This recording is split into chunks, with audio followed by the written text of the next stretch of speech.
wala yumna ulan ora den cegah sapa aluzimatin alidimah huduron ing hadir dalam sholat istisqa.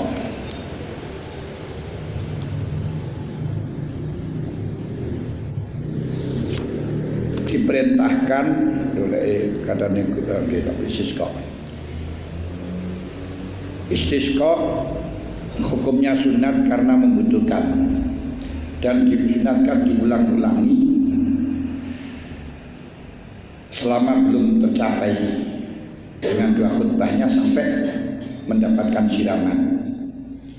Dan ketika sudah mendapatkan siraman sebelum surat istisqa bagaimana? Tetap diperintahkan untuk kumpul untuk mengungkapkan syukur dan berdoa dan juga sholat istisqa. Kenapa? Karena untuk mensyukuri nikmat samping untuk menambah, untuk minta tambahan atau lapan lil mazid. Karena la in syakartum la azidannakum wa la in kafartum inna azabi lasyadid. Mekanisme di dalam melakukan sholat istisqa bagi imam, maksudnya ini imam a'dzam, pemerintah, disunatkan untuk memerintahkan kepada masyarakat sekaligus disunatkan perintahkan untuk berpuasa selama 4 hari terus menerus. Kemudian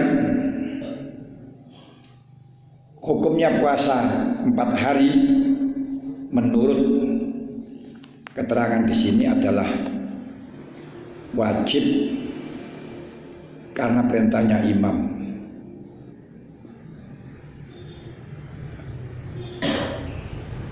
Juga larangannya imam juga demikian wajib karena larangan imam walaupun perkara mubah. Akan tetapi seperti dalam Majmu' dan lainnya, niku masih perlu ditinjau kembali untuk kewajiban melaksanakannya, karena kewajiban imam yang harus ditaati adalah kewajiban yang menyangkut kemaslahatan amah. Nah, di dalam hal ini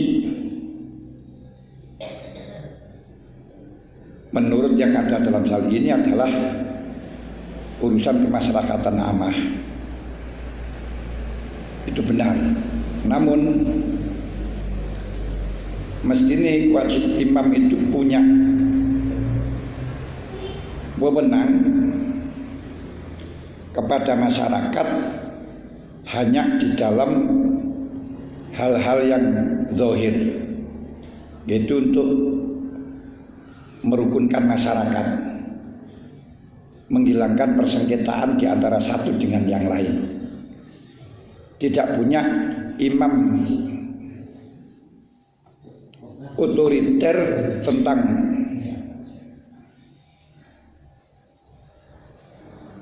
hal-hal yang urusannya dengan batin.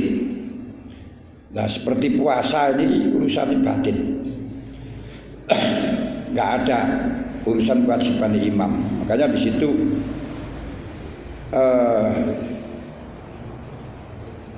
lau hadoro pada amrizma mangkana misalkan kalian seperti som.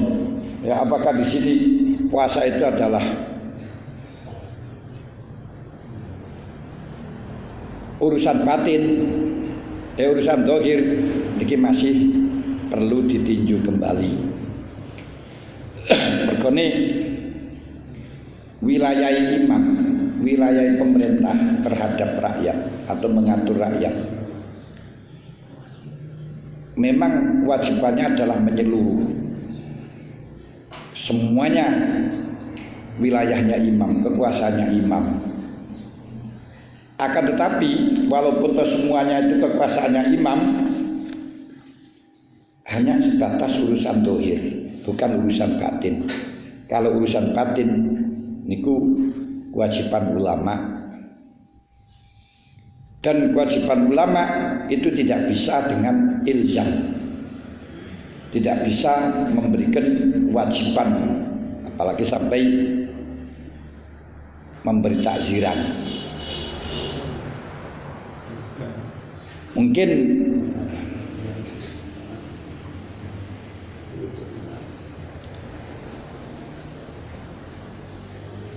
memandangnya karena masalah hanya istiqo ini singanu iki masalah amah hanya itu saja, tapi tidak memandang urusan dohir atau batin.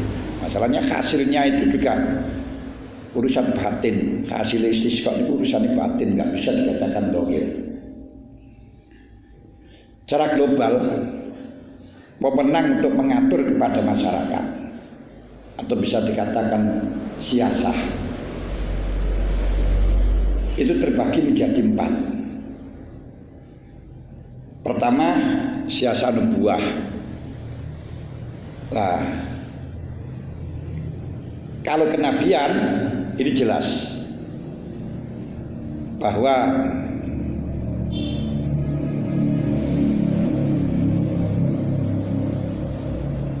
kewajiban kekuasaannya adalah urusan semuanya masyarakat, keseluruhan umat, dan menyangkut di dalam urusan lahir dan urusan batin. Itu khilafah nubuwah. Yang kedua, pemerintah. Pemerintah ini kekuasaannya juga menyeluruh kepada umat,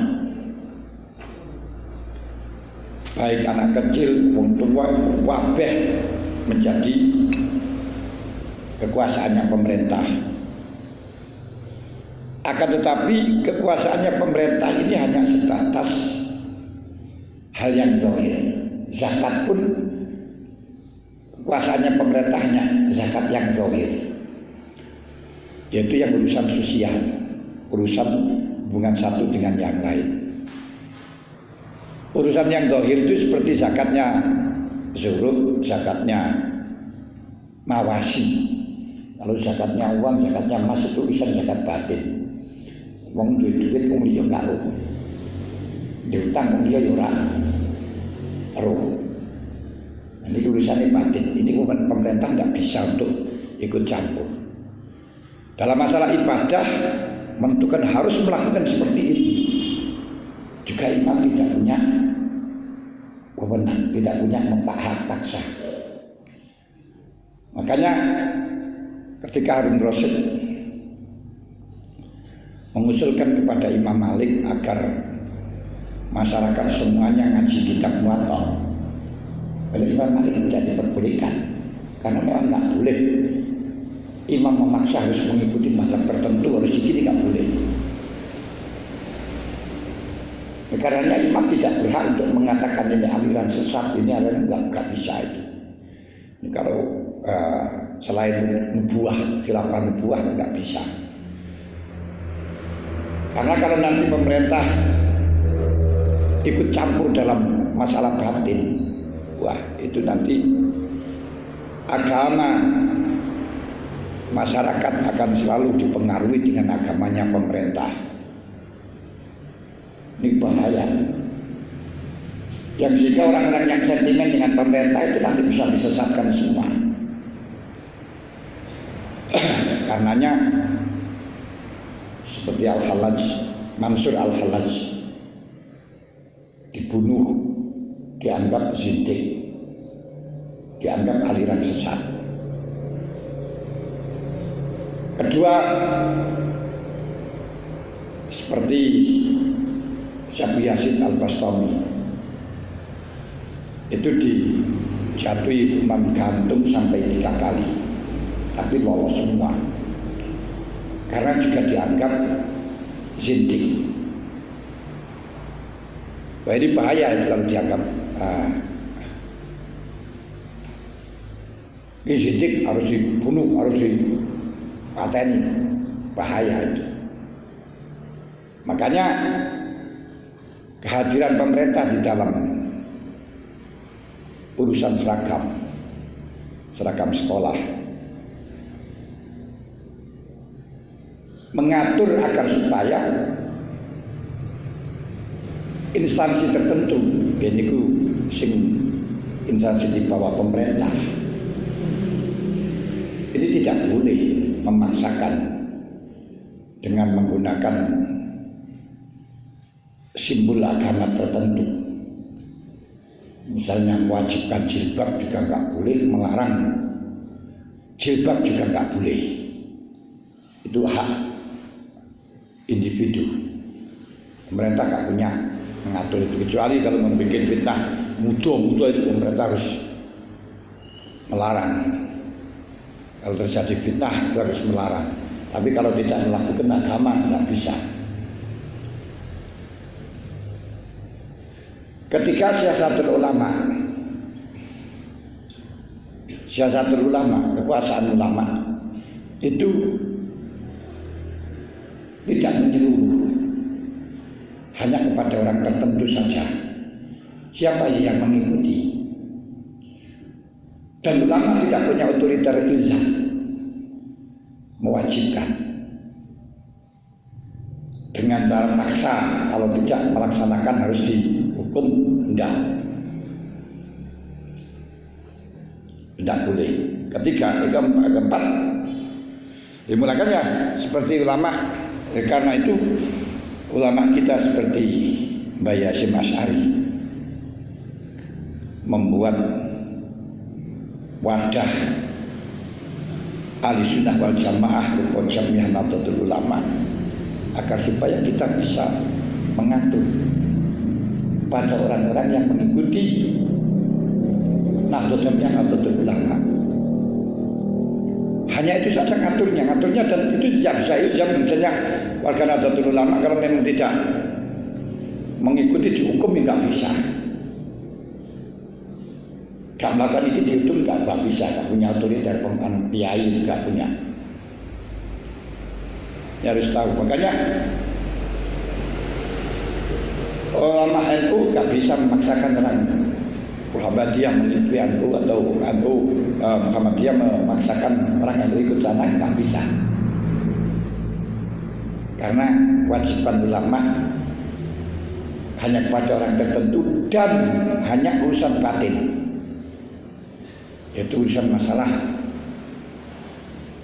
teori ibadah, sistem ibadah, akidah, itu urusannya ulama. Keempat, buat, yaitu orang-orang yang memberi mauidhah, para mubalik masuk di antaranya. Itu operasionalnya hanya pada urusan-urusan sing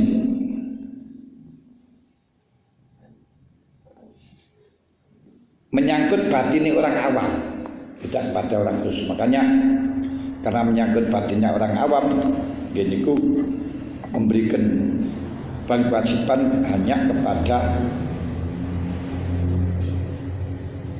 orang awam dengan universal, yaitu yang umum, sekolah sholat, beribadah, jangan sampai pada teknis. Kalau teknis itu wilayahnya ulama. Nah, ini penting kita pelajari dan kita pahami di dalam masalah ini agar supaya kita tidak merasa, supaya kita tidak merasa bahwa pemerintah kita seenaknya mengatur di dalam urusan agama.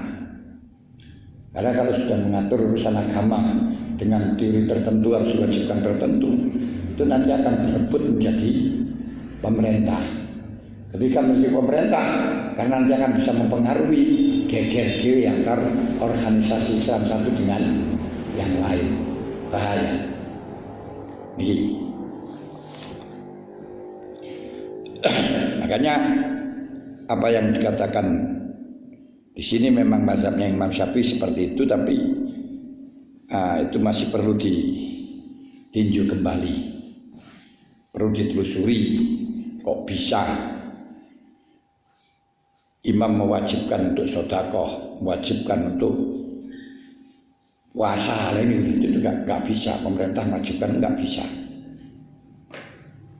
Yes. Tapi punya haknya pemerintah menghimbau, tidak sampai ilzam, tidak sampai wajibkan nggak apa-apa. Yang sehingga tidak ada takzir, tidak ada hukuman pada orang yang melanggar. Nah, sedangkan yang wajib patuh dan tunduk hanya hal-hal yang sifatnya kemaslahatan umum, sifatnya hubungan antara satu manusia dengan yang lain. Maksudnya ngoten. Wis. Ini kewajibannya atau urusannya pembagian tugas antara ulama dengan umarok, fuad. Makanya dikatakan ulama dan umarok itu adalah tauhamani, perkara dua yang kembar yang tidak bisa dipisahkan. Hal ini punya peran masing-masing. Ulama adalah asas, yaitu yang menjadi dasar, yang bisa menjadi pondasinya. Sedangkan umarok tugasnya haris, melindungi, menjaga, membina. Makanya seperti program Pak Menteri Agama Pak Stakuf itu adalah Khalil Kumas nih, akan memberikan hak terhadap semua aliran, karena sebagai warga negara Indonesia, kalau nanti berebut pemahaman satu dengan yang lain, hanya bisa memberikan fasilitas dialog antara satu dengan yang lain. Kalau nggak bisa diselesaikan, ya sudah, lakum dinukum waliyadin, lana amaluna walakum amalukum. Batasnya mau ikut pun nggak bisa paksa.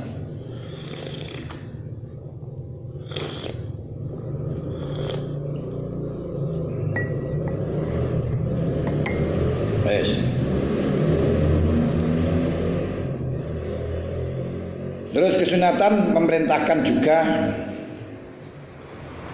pada anak-anak kecil, orang-orang tua, soyo-soyo tapi yang sudah tidak punya action. Kalau perempuan-perempuan yang punya action, walaupun tua tidak boleh datang, itu malah menghambat datangnya hujan. Nah,